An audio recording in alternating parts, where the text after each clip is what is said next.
नमस्कार, जय सिया राम। प्रिय दर्शकों, प्रस्तुत हूं आप सबके समक्ष नवंबर महीने का मासिक राशिफल लेकर के। और आज नंबर है अंतिम राशि मीन राशि की। मीन राशि के लिए महीना बहुत ही महत्वपूर्ण होने जा रहा है, क्योंकि कई बड़े बदलाव गुरु को छोड़ करके लगभग सारे ग्रह अपना स्थान परिवर्तित कर रहे हैं। जैसे राहु और केतु 30 अक्टूबर को पूरे 18 महीने के लिए अपना स्थान परिवर्तित कर रहे हैं। साथ में शनि अपनी चाल बदल रहे हैं, पहले वक्री थे अब मार्गी हो रहे हैं। सूर्य, बुध, शुक्र और मंगल भी अपनी राशि बदल रहे हैं। तो इस सब का क्या परिणाम होगा, स्वास्थ्य की क्या स्थिति रहेगी मीन राशि के जातकों की, शिक्षा धन की स्थिति क्या रहेगी, संतान की स्थिति क्या रहेगी, जीवन साथी के साथ संबंध कैसा रहेगा, व्यापार व्यवसाय की स्थिति कैसी रहेगी, भाग्य कर्म आदि कैसे रहेंगे, धन लाभ की क्या स्थिति रहेगी, इस सब पे विस्तृत चर्चा लेकर के आपके समक्ष उपस्थित हूँ। वीडियो को पूरा देखिएगा ऐसा निवेदन है, क्योंकि वीडियो में साथ साथ हम ऐसे उपायों की चर्चा करते हुए चलेंगे जिससे आपका नवंबर महीना बहुत ही खूबसूरत और अच्छे ढंग से बीत जाए। मीन राशि के जातकों के लिए मैं बताऊं कि ये राशिफल मीन राशि के जातक जो जिनकी चंद्र राशि है, अर्थात आपकी लग्न कुंडली खोलिए, चंद्र पत्रिका खोलिए। अगर चंद्रमा आपके 12 नंबर पर बैठा हुआ तो आपकी मीन राशि। अगर आपका मीन लग्न है तो भी इस राशिफल को देख सकते हैं, क्योंकि 4 ग्रहों का विवेचन इसमें ऐसा होगा जो एक दीर्घ काल तक अपने स्थान पर बैठे रहते हैं। शास्त्र कहते हैं ऐसे गोचर को लग्न के आधार पर भी देखना चाहिए। आइए प्रारंभ करते हैं। क्या स्थिति है सौरमंडल पे ग्रहों कि क्या स्थिति है, कौन कहाँ कैसा बैठा है, उसका जरा फोटो खींचा है हमने। ये स्थिति है, आपके लग्न पर राहु बैठे हुए हैं। लग्न का राहु अच्छा नहीं माना जाता है, इसके रिजल्ट पे मैं बाद में चर्चा करता हूं। पहले देख लीजिए एक ओवरव्यू। गुरु आपके द्वितीय स्थान पर बहुत खूबसूरत योग बना करके यहाँ बैठे हुए हैं। आपका तृतीय, चतुर्थ, पंचम और षष्ठम स्थान खाली है। इसका मतलब यहाँ से लाभ नहीं नहीं, यहां से भी फल और लाभ प्राप्त होंगे आपको। शुक्र और केतु आपके सप्तम स्थान पर बैठे हुए, दोनों इस समय नीच के हैं। सूर्य और मंगल अष्टम स्थान पर बैठे हुए हैं। सूर्य मंगल यहां पर अष्टम स्थान पर बैठे हुए, लेकिन महीने के मध्य तक ही रहेंगे। 17 नवंबर को सूर्य आपके भाग्य स्थान पर गोचर कर जाएंगे, बहुत खूबसूरत गोचर होगा। और मंगल भी 16 नवंबर को आपके भाग्य स्थान पर महाभाग्यशाली योग बना करके गोचर कर जाएंगे।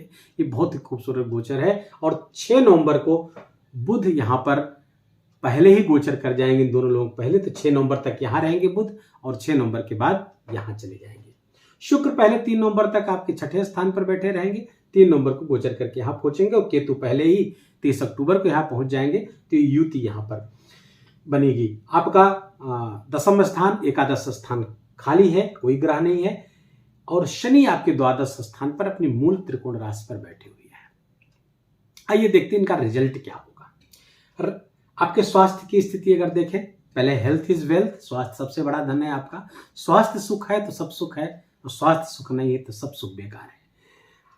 स्वास्थ्य के स्वामी हुए गुरु और बैठे हुए हैं आपके द्वितीय स्थान पर। स्वास्थ्य में कहीं कोई समस्या नहीं दिख रही बड़ी, लेकिन कुछ छोटी मोटी समस्याएं आपको होती हुई दिख रही, जैसे पेट में कुछ समस्याएं यहां पर कराएंगे गुरु।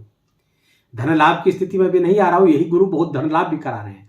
लेकिन अभी हम केवल स्वास्थ्य को देखें तो गुरुदेव की वजह से आपको थोड़ा सा पेट में तकलीफ हो सकती है। गुरुदेव एक संयमित व्यक्ति है, सब तत्व की अधिकता है, देवताओं के गुरु हैं, लेकिन इनको देव गुरु बृहस्पति कहा जाता है। इसीलिए तो देव गुरु बृहस्पति जब यहाँ बैठेंगे तो ये चाहते हैं कि आप खान पान पे विशेष कंट्रोल रखें।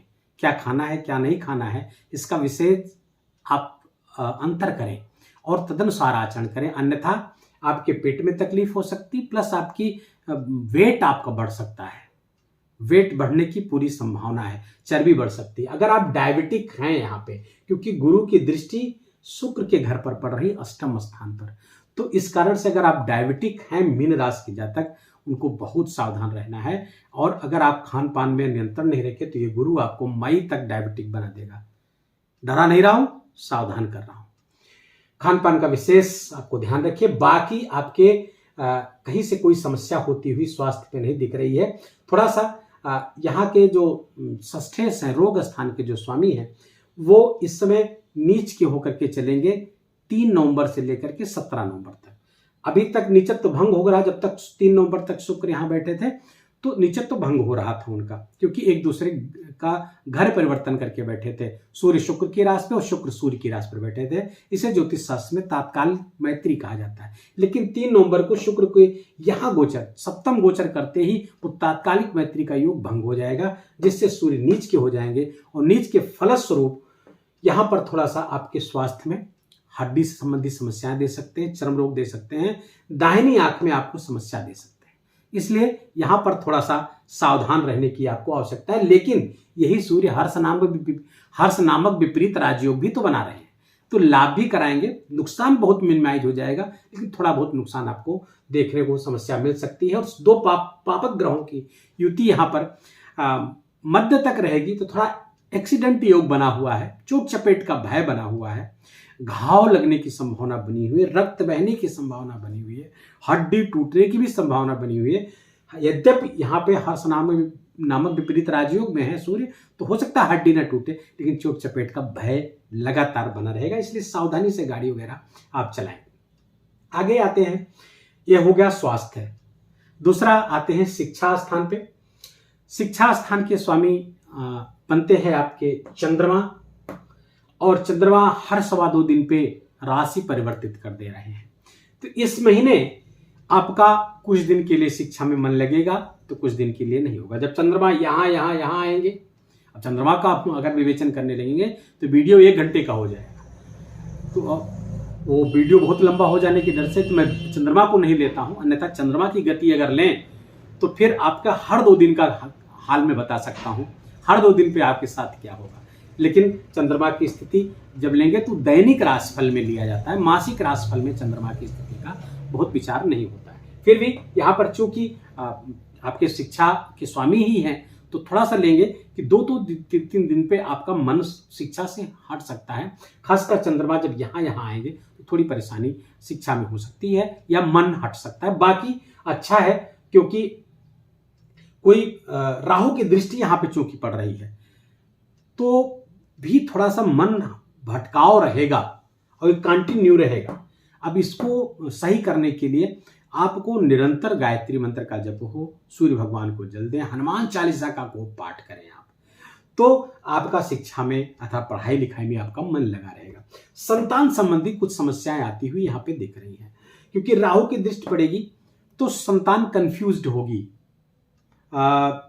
थोड़ा सा कम्युनिकेशन वहां से गड़बड़ हो सकता है संतान के साथ, आपका मिसअंडरस्टैंडिंग हो सकती है। आप जैसा चाहते हो सकता है वैसा वो व्यवहार न करे या वैसा उसका परफॉर्मेंस ना हो। अगर पढ़ रही है तो वहां पे नौकरी, जॉब, घर परिवार जहां भी है, तो वहां पे थोड़ा सा मिसअंडरस्टैंडिंग संतान के साथ होता हुआ दिख रहा है। और यही स्थिति ठीक प्रेम प्यार में, अगर आप किसी रिलेशनशिप में है तो वहां भी ये राहु खड़मंडल करता हुआ दिख रहा है। तो इसलिए सावधान रहें, आपसी समझ बिठाएं। देखिए ये भ्रम पैदा करेगा, और भ्रम का निवारण ज्ञान से होता है, समझ से होता है। तो समझ को विकसित करें, गणेश जी की आराधना करें, गायत्री मंत्र, सरस्वती जी के मंत्र का जप करें, सरस्वती गायत्री का जप करें, तो इससे आपका ज्ञान बढ़ेगा, फोकस्ड होंगे, समझदारी बढ़ेगी, तो फिर राहु की दाल नहीं गलेगी। अन्यथा राहु समस्या पैदा कर सकता है, और ये राहु पत्नी के स्वास्थ्य पे भी समस्या करेगा। इस पर मैं अभी राहु की जब विवेचन करूंगा तो उस पर आएंगे। तो शिक्षा स्वास्थ्य हो गया, संतान हो गया, प्रेम प्यार हो गया। जीवन साथी के साथ संबंध कैसा रहेगा? देखिए आपके 7वें स्थान पर शुक्र और केतु बैठे हो। केतु की स्थिति यहां पर जीवन साथी के स्वास्थ्य के लिए अच्छा नहीं है। राहु की भी दृष्टि पड़ रही है, तो जीवन साथी के स्वास्थ्य में समस्याएं आ सकती हैं। दूसरी बात, ये तो होगी लाइफ पार्टनर।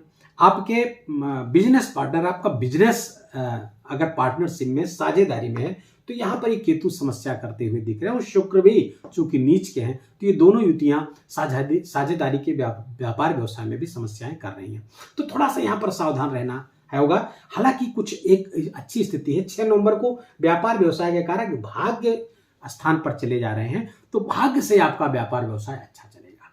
और यहां पर जब मंगल अपने स्थान पर बैठेंगे, अर्थात भाग्य से, अभी मैं उस पर आता हूं, दूसरे चक्र में यहां से आगे बढ़ूं तो उस पर आता हूं, तो ज्यादा बेहतर ढंग से समझाऊंगा, नहीं तो गड्ढमंड हो जाएगा, कंफ्यूज हो जाएंगे आपको। तो व्यापार व्यवसाय की स्थिति बुध के कारण अच्छी रहेगी। गणेश जी की आराधना आपके लिए बढ़िया रहेगी। जीवन साथी के साथ हो गया। अब आते हैं आपके भाग्य स्थान की बातें करते हैं।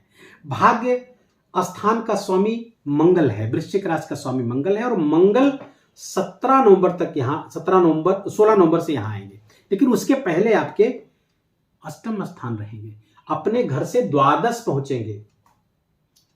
तो पराशर ऋषि कहते हैं भाग्य से मृत्यु भावस्थे भाग्यहीनो भवो नरः, अर्थात भाग्य स्थान का स्वामी मृत्यु स्थान पर अगर आ जाए, अर्थात अष्टम में आ जाए, तो भाग्यहीन हो जाता व्यक्ति। 16 नवंबर तक भाग्य का साथ आपको नहीं प्राप्त होगा। भाग्य कदम कदम पर आपका साथ दगा दे देगा अगर भाग्य के भरोसे। तो ये स्थिति ये बताती है, ऐसा नहीं कि आप फिर निराश हो जाए, नहीं, ये स्थिति केवल ये इंडिकेट कर रही है कि आप भाग्य भरोसे किसी चीज के लिए ना बैठे, आप अपने कर्म और पुरुषार्थ पर भरोसा रखें। भाग्य को छोड़ दीजिए, आप ये मान लीजिए भाग्य से कुछ नहीं होने वाला है, कर्म से ही सब कुछ होगा, और कर्म से ही तो भाग्य बनता है। तो ये स्थिति ये संकेत कर रही है कि आप 16 नवंबर तक अपने भाग्य को भूल जाइए, केवल कर्म पर भरोसा रखिए और कर्म से आपको लाभ होगा, क्योंकि आगे मैं बताऊंगा कर्म से कैसे लाभ हो रहा है आपको। दूसरे, यही मंगल जब 16 नवंबर को भाग्य स्थान पर आ जाएंगे, तो फिर यहीं पर ठीक उल्टी स्थिति हो जाएगी भाग्य की। यहीं पर कहते हैं भाग्य से भावस्थे महाभाग्यशाली भव नरः।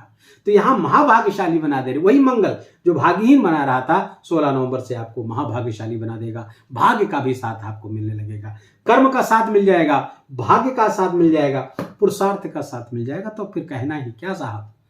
पर यहां पे थोड़ा सा सावधान रहना है आपको। शुक्र नीच का है, केतु नीच के है, आपको अपने कैरेक्टर पर ध्यान रखना है, नहीं तो पति पत्नी के मध्य मनमुटाव हो जाएगा। राहु की दृष्टि पड़ रही है, और आपको अपने जीवन साथी के प्रति ईमानदार बने रहना है आप, क्योंकि ये शुक्र कामी बनाता है, कुछ व्यभिचारी तक की स्थिति बना सकता है। तो इसलिए बहुत सावधान रहने की जरूरत है। मैं नहीं कह रहा हूं ऐसा हो जाएगा, लेकिन सावधान रहने की जरूरत है। परिस्थितियां कहीं ऐसी न पैदा हो जाएं, फिर आपको डिफेम का सामना करने पड़ेगा, घर आपका कलह में आ जाएगा, और भी ग्रह जो शुभ फल देने वाले थे वो बुरा फल देने लगेंगे। इसलिए सावधान, अपने चरित्र को एकदम स्वच्छ और निर्मल और उज्जवल बनाए रखें।